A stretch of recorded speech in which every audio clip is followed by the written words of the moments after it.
Olá, pessoal. Boa tarde, tudo bem? E aí, aguentaram até o fim, hein? Essa é a última sessão.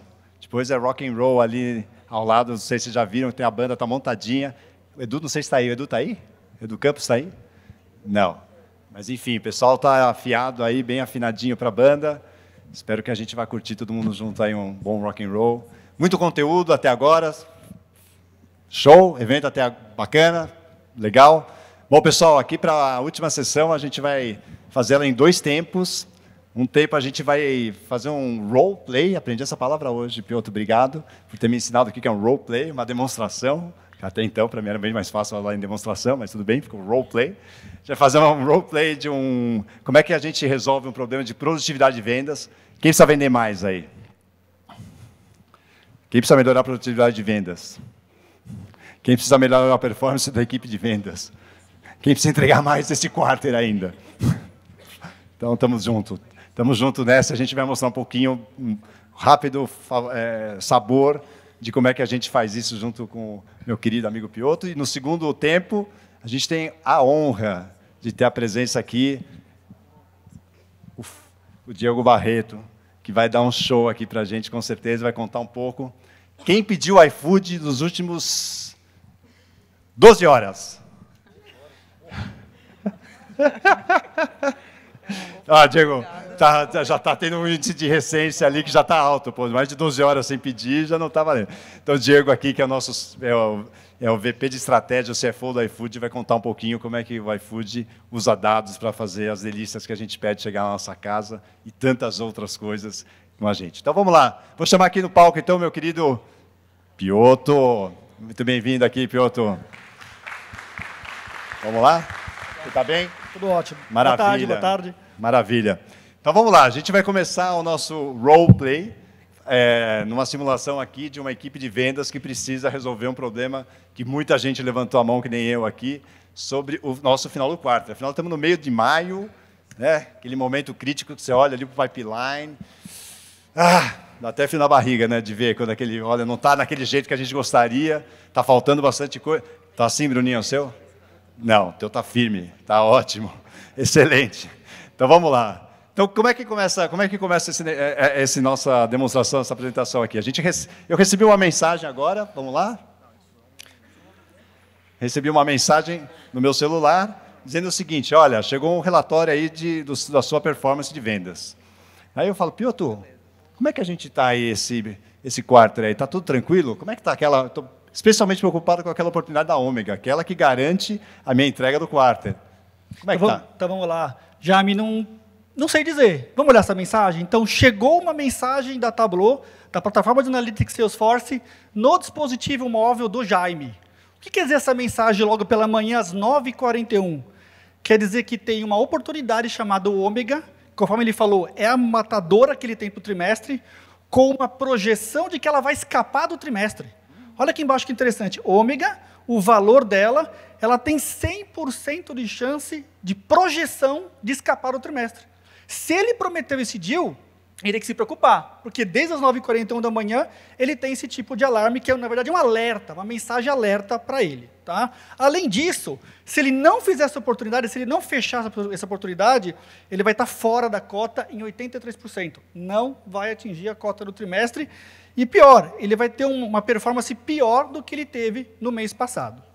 Além disso, Jaime, olha que interessante, na palma da sua mão, você tem uma série de fatores que nos ajudam a entender as causas que você tem essa projeção de que ele vai sair do trimestre. Primeiro, a coach está expirada hoje. Então, você já tem que fazer alguma coisa. Aqui embaixo, em verdinho, tem as ações propostas, de novo, no aplicativo na palma da sua mão. Então, do aplicativo, você vai fazer o quê? Você vai estender essa proposta.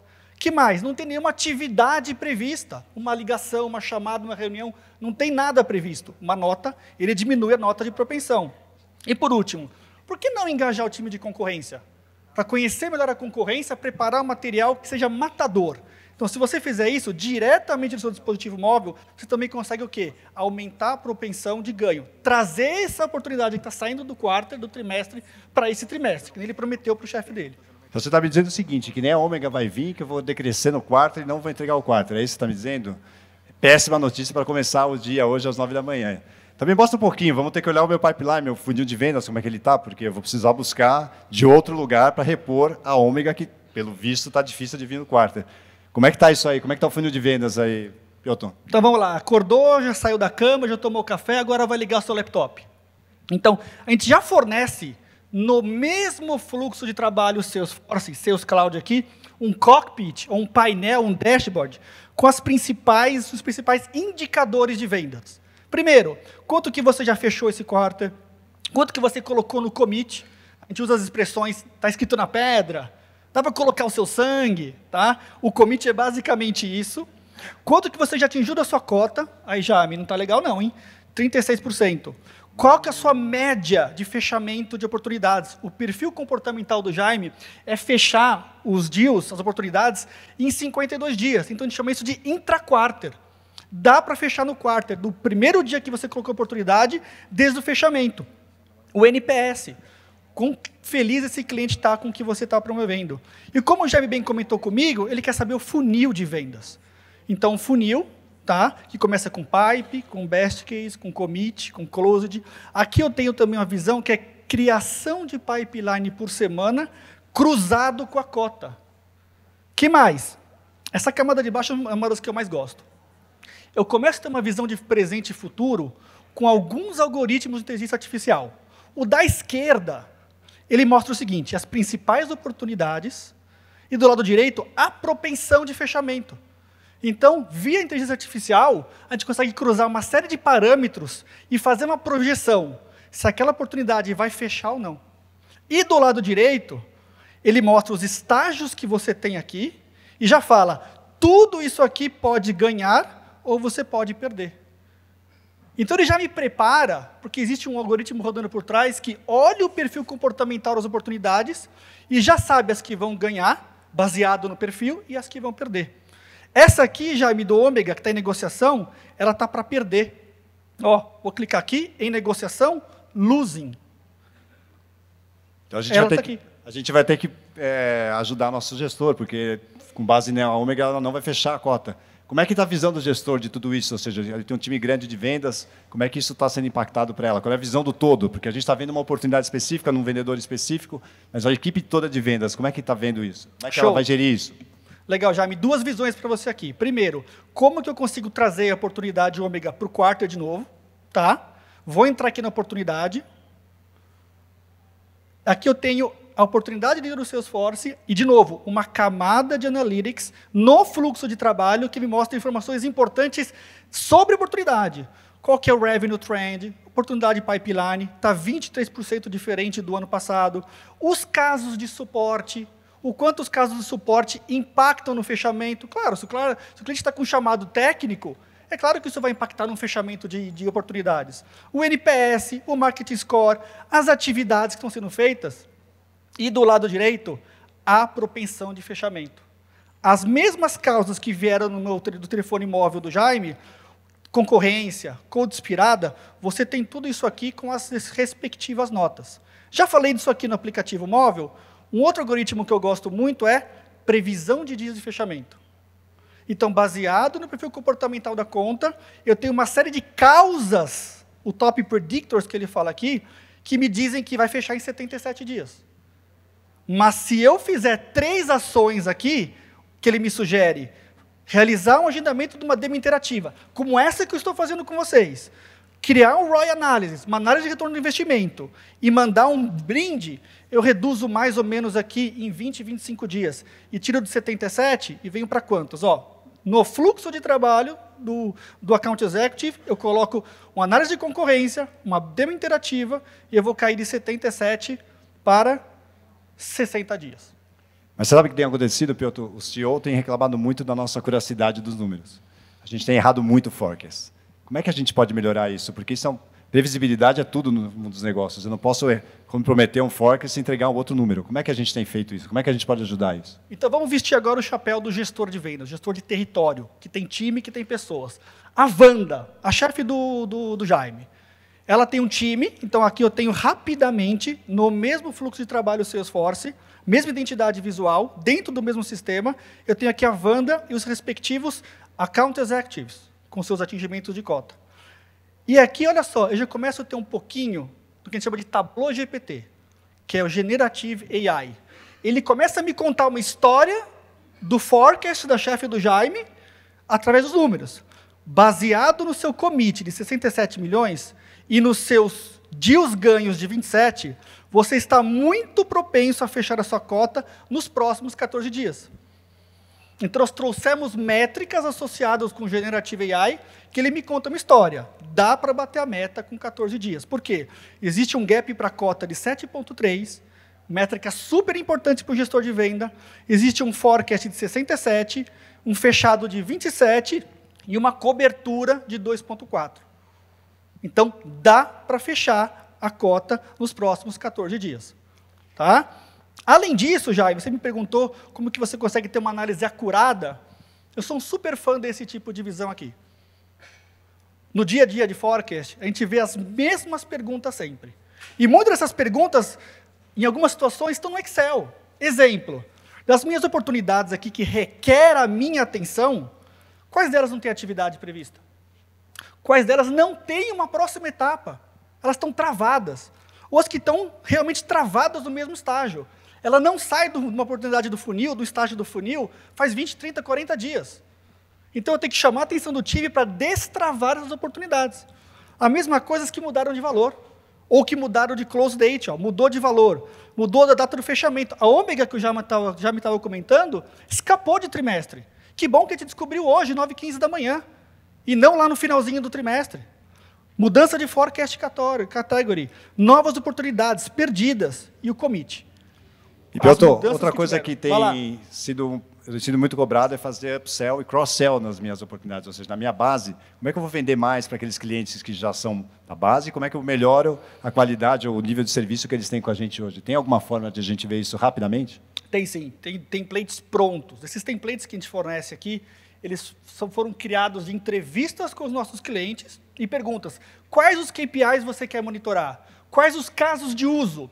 Então, o white space sempre aparece quando você está associado a cross-sell e upsell.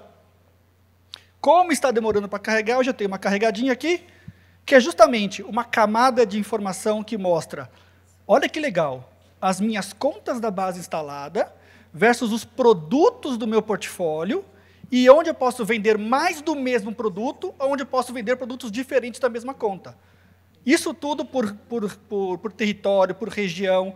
Você executa os seus filtros e você consegue ter uma visão super acurada aonde você vai fazer a expansão de base. Tudo em tempo real, extraindo dados do ambiente de Sales Cloud. Tá? Respondi a sua pergunta, Jaime? Respondeu minha pergunta e eu queria agradecer muito aqui, Piotr, a tua presença. A gente fez aqui a parte 1, tempo 1 aqui. Palmas aqui, por favor, para o Piotr. Nosso roleplay. E agora eu vou ter a honra de receber aqui Diogo Barreto, aqui no palco, conosco, para dividir um pouco da experiência do iFood. Obrigado. Palmas aqui para o Diego, por favor. Aí, legal. Tudo bem, pessoal? Boa tarde. Legal. Bom, como a gente falou de resultado, de performance, não tinha alguém mais preparado e mais... melhor pessoa mesmo para vir falar sobre isso, né, Diego? E o iFood acho que é uma máquina de performance, de resultados. A gente é super feliz aqui de tê-lo aqui. Obrigado pela tua vinda. Obrigado. Conta um pouquinho, como é que foi essa jornada, né, do começo até chegar até aqui? Como é que vocês usam coisas parecidas com isso no seu dia a dia? Conta pra gente um pouquinho. Boa. Bom, eu acho que a melhor forma de falar sobre isso, pessoal, é falando a verdade, né? Acho que a última coisa que alguém quer ver aqui é um PPT bonito por parte de uma empresa como a nossa, que passou pela transformação. As pessoas têm uma visão equivocada de que uma empresa de tecnologia com 12 anos de vida só, ela nasce 100% pronta para tudo, e que envolve a parte digital. Isso é uma puta de uma buchitagem. Quem conta isso, na prática, não está falando a verdade para vocês. O processo nosso de transformação envolvendo muito dados, ele data de 2019. Em 2018, a gente tomou uma decisão do ponto de vista de estratégia, que o tema inteligência artificial ele seria uma vantagem competitiva para nós.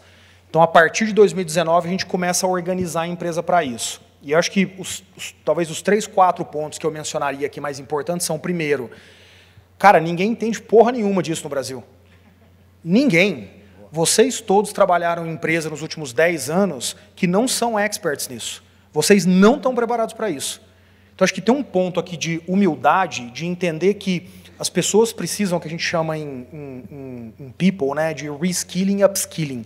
A gente precisa reaprender um monte de coisa, sofisticar outras coisas e trazer elementos que a gente não entende.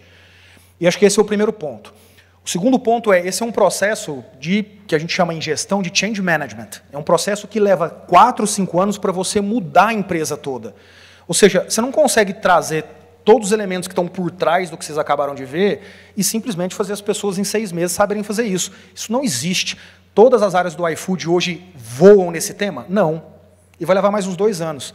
Agora, tem 40% das áreas que são provavelmente a melhor da América Latina nisso? Sim. Tem outros 40% que estão num caminho intermediário? Sim. Tem 20% que ficaram para trás? Tem. Por que isso acontece? Por que é importante ter essa consciência? Porque é um processo de mudança de pessoas, não é a instalação de um sistema. Operar isso aqui por trás significa que as pessoas precisam ter esse mindset. Então, eu vou dar um exemplo simples.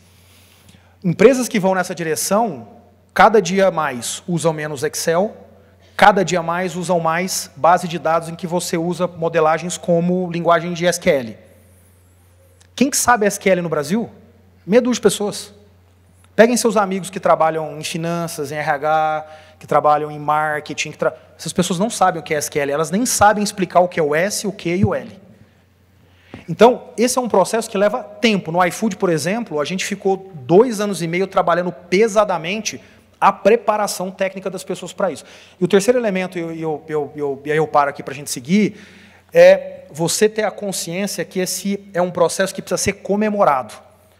Né? Change management, mudança dentro de empresa, precisa ser celebrado em cada step.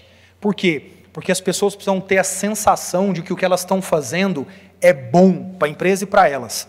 E no momento em que elas fazem isso, e sentem isso através de pequenas comemorações e celebrações que existem em torno desse processo, as pessoas se engajam mais. Ser humano, psicologia, não tem segredo. Então, acho que esse é um pouco da jornada nossa desses últimos 4 anos, Jaime. E eu te agradeço super a tua transparência e honestidade, porque acho que é isso que a gente quer mostrar aqui, como é que é o processo, como é que foi o seu processo. Então, aliás, vocês têm uma iniciativa da Potência Tech, né, de formar 25, 50 mil novos... 1000 pessoas, 50 mil novas pessoas, não sei se o pessoal está falando. Queria até aproveitar isso para falar um pouco dos números do iFood, que são impressionantes. Assim. Se você puder falar um pouquinho para o pessoal, claro, até entender, né, quantidade de pedidos, restaurantes, claro. Eu até estava brincando aí com a Aninha no almoço, né, falei, você vai chegar em 500 mil. Enfim, fala um pouquinho dessa dinâmica, que eu acho que é legal, até para dar uma dimensão do que a gente está falando aqui. Né? Essa é uma boa pergunta, inclusive para explicar o porquê que a gente entendeu que dados e inteligência artificial, para a gente, ia ser uma vantagem competitiva. Eu costumo muito dizer que o estágio ou a sofisticação de dados que você procura, ela tem que ser uma proxy do que você é como empresa, da estratégia que você definiu, da visão que você tem. O que isso quer dizer? Tem empresas que não precisam ser estado da arte, tem empresas que vão precisar ser estado da arte. Ponto final.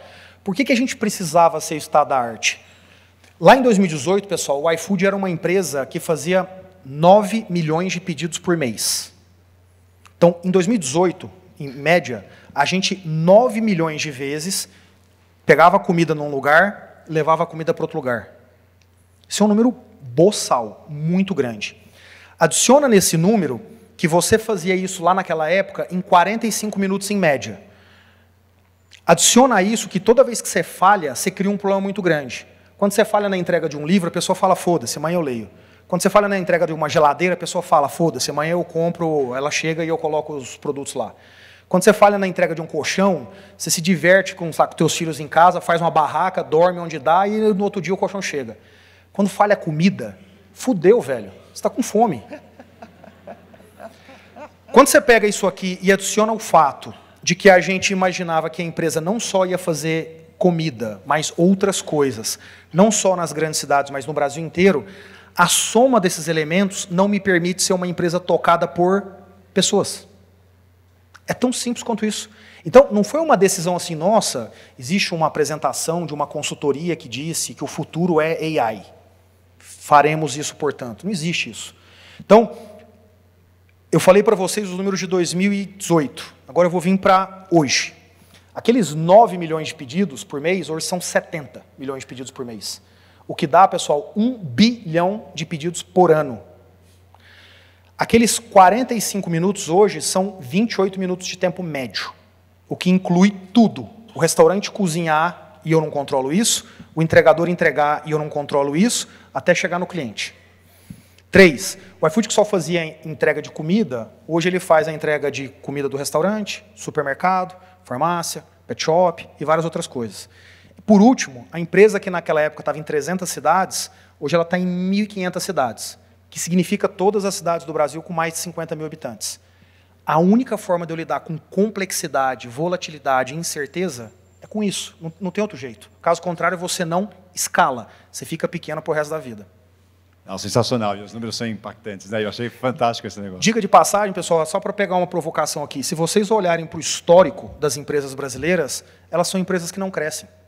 Olhem para o histórico, peguem as informações públicas que vocês leem nos jornais. Ah, a empresa esse ano cresceu 5%. Ah, a empresa esse ano cresceu 10%. A empresa esse ano cresceu 5%. Nós somos um país que formou uma classe empresarial ruim de crescimento. Por quê? Porque a gente não tem negócio escalável. É negócio baseado no braço. Negócio baseado no braço não cresce. Por que hoje a gente fala de empresas brasileiras ou de empresas que atuam aqui, que têm uma capacidade de crescer 30%, 40%, 50%, 60% ao ano? Não só porque os produtos são bons, os serviços são bons, mas também porque elas têm escalabilidade. Sem isso, não adianta o produto ser bom. Não, e nessa jornada eu tenho certeza que vocês enfrentaram diversos desafios, né? Ou seja, de sair do... deu um monte de merda no caminho. Deu um monte de merda o tempo inteiro. Então, acho que assim, a gente já gosta, né? E acho que muita gente está aqui, que está no meio dessa jornada e está tentando transpor e implementar a transformação digital no negócio. Talvez compartilhar um pouco dessas merdas que aconteceram ao longo do caminho, seria super legal. Tem de tudo a gente aqui. falar um pouquinho, até para falar, olha, quais são os red alerts, o que aconteceu, pô, não faz isso aqui que dá errado. Então, se você puder passar um pouquinho da tua visão, seria super legal, aí de o que não deu certo e como é que vocês resolveram. Pô, eu vou contar 2 exemplos para vocês entenderem as merdas que dão. Uma foi, num determinado momento, a gente tomou uma decisão de começar a internalizar sistemas. Tudo aquilo que fosse core para a gente ia deixar de ir para o mercado e ia passar a construir dentro de casa. Isso tem a ver também com o fato das pessoas cada vez mais terem capacidade de codar dentro do iFood. Não só na área de tech, mas no iFood como um todo. Essa capacidade aumenta muito. O time de finanças hoje tem 60 pessoas que codam em Python. Você não acha isso em outro lugar do Brasil. Isso nos permitiu tomar essa decisão. Num determinado momento, a gente fez o deploy de um sistema que fazia pagamento. E esse sistema um dia caiu. E a forma de resolver isso foi pegando um arquivo de um lugar, baixando esse arquivo desse sistema, subindo em outro sistema e dando comando. 15 milhões de reais foram pagos errados por causa disso. Você estava lá na época, né, Ana? Você lembra da zona que foi esse negócio, né? Caos, 5 mil restaurantes receberam 15 milhões de reais errado. Aí você ligava para o restaurante e falava, velho, você recebeu 50 mil reais a mais. O cara falava assim, putz, não vou te devolver não, cara. Nem percebi. Vou precisar de dinheiro aqui. Tinha restaurante que o dinheiro caiu, estava na conta garantida. O banco já tomou o dinheiro.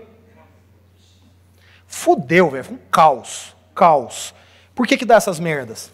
Porque, cara, quando você faz change management, você não muda tudo de um dia para o outro. Não é uma casa que você constrói e fala, entra hoje que ela está funcionando. Não é assim que funciona. Você tem que estar aberto para isso. Você tem que estar aberto para essas coisas acontecerem. Eu quero que isso aconteça? Porra, lógico que não. Só que o processo de construção, de mudança, ele envolve etapas que eventualmente vão te gerar determinadas situações que não podem matar o projeto como um todo. Não pode matar a mudança. Então, acho que a primeira coisa que eu diria aqui é o seguinte, não existe processo de transformação onde quem manda na empresa está comprado. E eu quero falar bem claro isso aqui. Quem manda. E quem que manda na empresa, pessoal? É o acionista. Não sou eu, não é a Ana. A gente é executivo. A gente vira acionista ao longo do tempo por causa do stock option. Mas quem manda na empresa, pessoal, é um acionista. O acionista que sentou lá para dizer, nos próximos 30 anos, nos próximos 50 anos, a minha família, o meu fundo vai ficar aqui, esse cara tem que estar comprado. Porque senão o que acontece? Você traz uma pessoa, fala, esse cara aqui é o rei da digitalização. Ele fica fazendo os projetos dele, tudo lá na área dele, dá tudo errado, todo mundo começa a criticar, mata, morre, acabou. Então, acho que esse é o primeiro ponto. Liderança de uma decisão dessa de transformação não vem de CEO, não sei o quê, né, nessas palavras bonitas aí para as pessoas se sentirem bem, para mexer com o ego.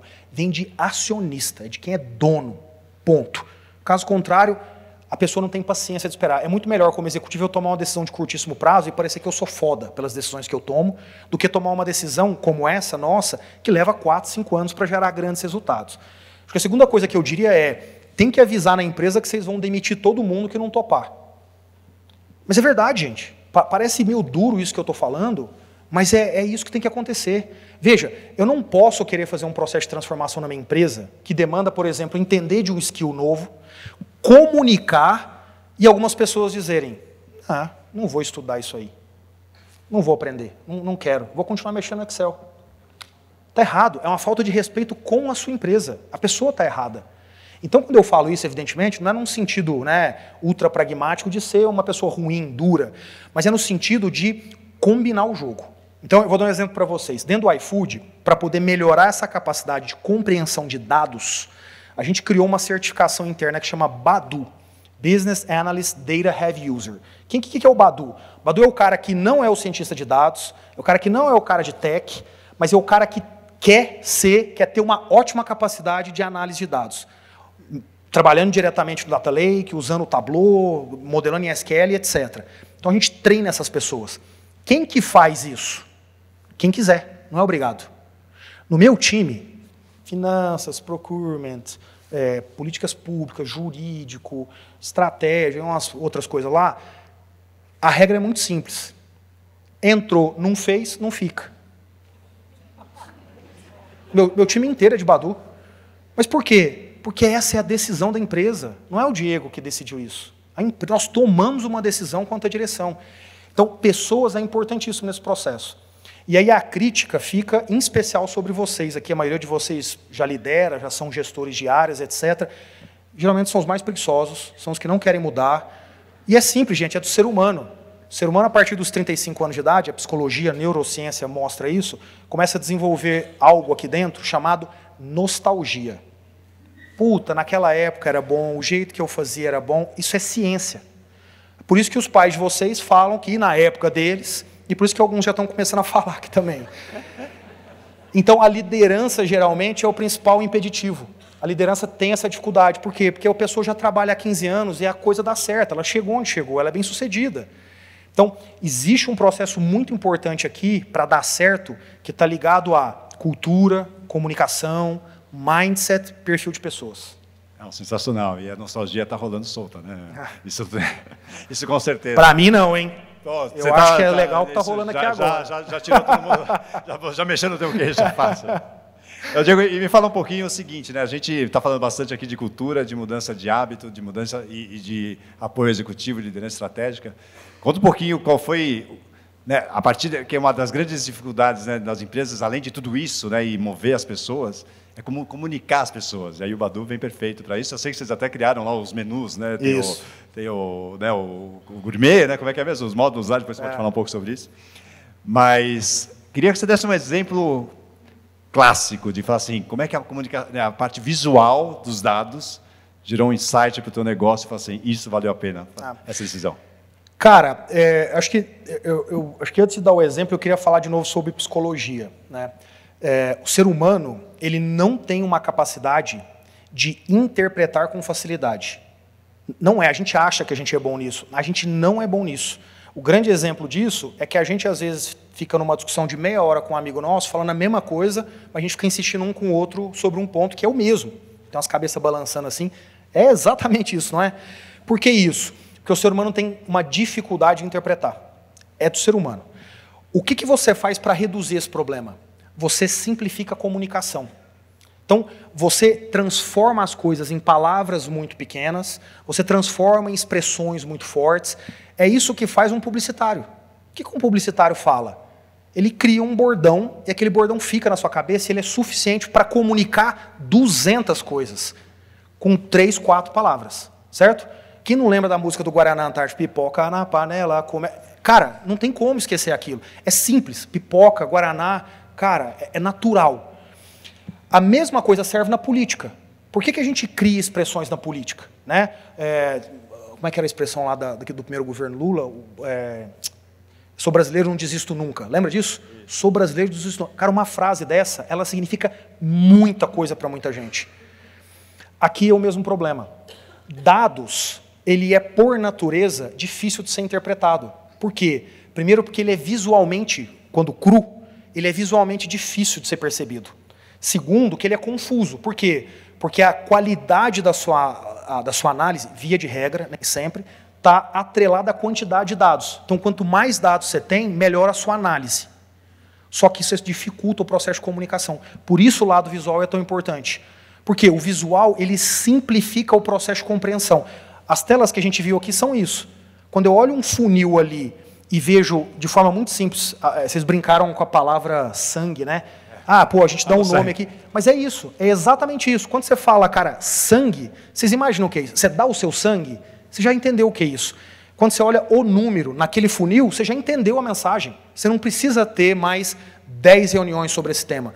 Por isso o lado visual, para nós, em todos os aspectos, ele é extremamente relevante. Porque senão eu não consigo passar a mensagem. E por que é tão importante passar a mensagem?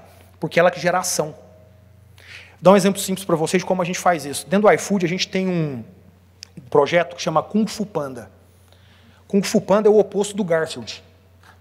Certo? O que significa isso? Significa a agilidade, independente do seu tamanho. O iFood é uma empresa grande hoje, 5.500 pessoas, faturou ano passado 40 bilhões de reais, empresa grande. Então, ele é um Kung Fu Panda, ele precisa continuar ágil. Cara, ficou claro o que esse projeto já quer dizer, né? Eficiência, Lean, produtividade. Sabe como é que eu resolvo 80% dele? Com dados. Aqui a Ana, a gente estava falando sobre isso agora, de um projeto que ela estava pensando lá para o Kung Fu Panda, que envolve dados, que envolve integração de sistema, que envolve Salesforce. Você precisa comunicar de forma simples. Chega numa empresa e fala assim, eu quero fazer um projeto aqui para aumentar a eficiência. As pessoas falam, ih, fudeu, vão demitir pessoas. É a primeira reação. Então, comunicar é ultra relevante no processo de gestão. Não, fantástico, adorei a história do Kung Fu Panda, é perfeita, porque tem que estar sempre alerta também. É, exatamente. Você assistiu, né? É, claro, com certeza. Com certeza. E para a gente encerrar aqui, abrir também para perguntas aqui, Diogo, vou lá agora um pouquinho do teu lado de estratégia, tá? O que vem pela frente? O que você olha para frente e fala assim, bom, qual que é o next step, para onde a gente vai? O que você pretende? Boa. Acho que só para a gente definir aqui um conceito, né? O que é estratégia, né, pessoal? Estratégia é uma opção que você pega dentre várias que te leva do ponto A ao ponto B. Então, você está no ponto A, você quer ir para o ponto B, tem 10 opções, e você escolhe uma. Isso é estratégia. Estratégia é o que te permite dizer não para as coisas. Quando você escolhe uma opção, você consegue dizer não para as demais. Então, eu gosto de explicar isso porque definir para onde a gente vai é dizer o que a gente não vai fazer. E essa é uma forma muito interessante. Então, a primeira coisa, nós não seremos um super app. Não existe esse conceito. Esse conceito existe só na China, em Singapura e na Malásia. Não existe outro país no mundo que conseguiu desenvolver isso. Não acreditamos nisso até que o consumidor e o resultado econômico mostre isso. O iFood é um ecossistema. Um ecossistema, ele interage entre si, as suas N unidades, mas elas estão dispersas na cadeia de valor. Por quê? Porque todas as vezes que eu, no iFood, tenho a capacidade de enxergar a venda na ponta do restaurante, eu consigo também enxergar a venda na ponta da indústria, que vende para esse restaurante, para ele criar o estoque e fazer a venda depois. Portanto, é uma lógica de cadeia de valor, é uma lógica de ecossistema. Então, a gente cada vez mais vai se organizar nessa linha. Por isso que a gente tem hoje uma fintech que empresta para restaurante, por isso que a gente criou um marketplace para vender para restaurante, por isso que a gente agora tem um business de tomada de pedidos que é diferente do app, entre outras mil coisas. Por isso que a gente tem farmácia, por isso que a gente tem 2 modelos de negócios diferentes do supermercado, um que eu vendo lá o do Pão de Açúcar e um que eu tenho o meu próprio estoque, e por aí vai. Então, o iFood ele vai cada vez numa linha de ecossistema. Brasil só. Por que só Brasil? Por uma razão muito simples. O nosso business é um business local. Existem 2 tipos de negócios. Negócios locais e negócios globais. Automobilismo, a indústria automobilística, é global. SaaS, via de regra, é global. Business como o nosso não é. Você precisa ir na cidade, contratar o restaurante, entender a gastronomia, entender o consumidor e montar a oferta para ele. Portanto, toda vez que eu vou para um outro país, o que eu faço? Eu aumento a complexidade. Porque eu tenho que começar tudo de novo, apesar de já ter uma plataforma tecnológica. Então, é muito melhor para mim estender nas verticais, entrar no ecossistema no Brasil, do que ficar indo para outros países. essa mania de grandeza que às vezes a gente tem de, não, preciso ir para outro país, ela não necessariamente é a melhor decisão estratégica. Então, o iFood é um ecossistema que anda na cadeia de valor, focado em Brasil. Não, eu adorei porque a gente fala muito disso, né? Foco. Foco. Total. Quando você falou da estratégia, é o que você não quer fazer, ou seja, todo o tempo está determinado num foco específico. Então, para a gente fechar aqui, alguém queria fazer alguma pergunta aqui? Podemos abrir aqui uma mão? Vamos lá, por favor, aproveitar aqui o show aqui do Diego aqui com a gente. Obrigado. Tudo bem? Leonardo, da DASA. Tudo bem, cara? Tudo bem. Uma dúvida que ficou para mim, e eu acho que deve ser bem comum, porque a gente sabe que quando começa essa jornada de dados em meio qualquer empresa, principalmente no Brasil, os dados não são exatamente de ultra qualidade, e é muito difícil tirar insight quando o dado não está bom, né? Que é a verdade para a maioria dos lugares que a gente conhece. Quanto tempo demorou para vocês conseguirem fazer essa transição, tipo, para ter dados de qualidade e gerar insights confiáveis com isso? E como vocês fizeram para fazer o time de negócio ter o mínimo de paciência, de entender o timing, de eu preciso estruturar processos para não atropelar tudo e o dado nunca parar de ser de baixa qualidade? Cara, a gente demorou 1 ano para ter um bom data lake, com um bom nível de clusterização, um bom nível de tratamento das informações, das padronizações de linguagem. 1 ano a gente tinha 80% já das informações sistêmicas no data lake, já com um bom nível de organização. A gente precisou de mais uns 6 meses, ou seja, 1 ano e meio no total, então, para começar a ter os primeiros bons insights. Você lembra do DFN, Ana? Você lembra disso? Essa merda também? Deu um puta pipi nesse negócio. Mas foi o primeiro grande insight. A gente aprendeu a fazer predição de venda de restaurante. O projeto em si foi uma bosta. A gente perdeu dinheiro. Mas ele ensinou um monte para a gente para outras coisas. E essa é a nossa mentalidade.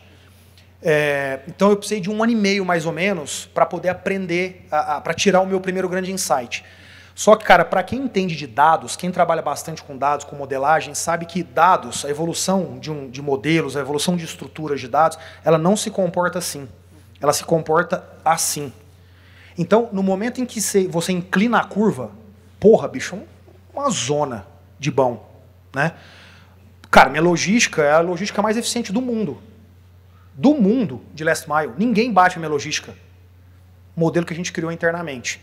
Ele ficou tão bom na predição e na autocorreção para poder pegar todos os fatores que envolvem uma decisão de escolher o driver, né, o entregador, no tempo correto, com a topologia, portanto, no modal. Se está tendo jogo do Corinthians hoje, não é brincadeira não. O dia que tem jogo do Corinthians e Flamengo, quarta-feira à noite, cai a demanda de entregador.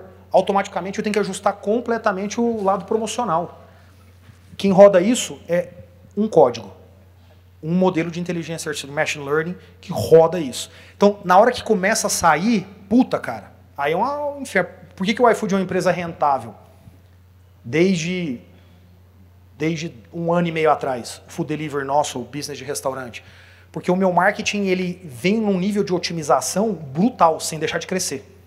Brutal. Porque modelo de inteligência artificial que tem um nível de segmentação hoje violentamente grande e me permite saber exatamente se você deveria receber um cupom ou não. A maioria de vocês aqui não recebe mais cupom, certo? Porque vocês não precisam. Vocês já gostaram do... A pessoa ficou triste. Não vai ter cupom, já vai avisando, não vai ter cupom. Então, cara, levou 1 ano e meio, mas depois a curva também ela é brutal. Não, fantástico. Bom, pessoal, dá tempo de uma última pergunta aqui. Alguém queria aproveitar o tempo do Diego aqui com a gente? Uma última pergunta. Opa, aqui. Lá, Pilton, por favor. Nosso querido amigo ali. Levanta a mão novamente, por favor. Obrigado. Opa. E aí? É comum, principalmente em empresas de tecnologia, ter uma curva de investimento de longo prazo para colher resultados dessa semeadura, né, no longo prazo mesmo. Você poderia falar um pouquinho como isso se aplicou ao iFood, se houveram desafios desse sentido, se em algum momento o investimento se tornou mais escasso porque os acionistas queriam resultado, alguma coisa assim? Cara, essa é uma pergunta boa. Muito boa. Ela fala muito com o pensamento da empresa brasileira, né? Que pensa em fazer investimento em tecnologia ou em algum tipo de inovação e fica pensando no retorno. Eu sei que não foi assim que você falou, mas eu vou falar de uma forma agressiva, mas não é para você, mas é para esse pensamento brasileiro. Essa é a cagada do empresário brasileiro, cara. Por isso que ele é burro pra caralho. Por isso que esse país, apesar de ser muito grande, é um país pobre. É um país que não gera vantagem competitiva, que a maioria das empresas não são padrões globais de competição. Quem é padrão global de competição no Brasil é só a empresa que depende da terra, porque a natureza deu isso para a gente. Mas o Brasil está muito longe de ser um exemplo de boas empresas que fazem bons investimentos e colhem isso ao longo do tempo. Por quê? Porque a desgraça do acionista brasileiro, a desgraça do CFO brasileiro, fica fazendo cálculo de TIR e VPL, payback. Caralho, é inovação, velho. É investimento. Você não consegue ter uma resposta sobre isso. Você acha que é um Excel que vai ensinar essa porra? Tem a mínima chance. Então, a gente nunca se preocupou com isso. Para a gente era o contrário. É um raciocínio muito simples.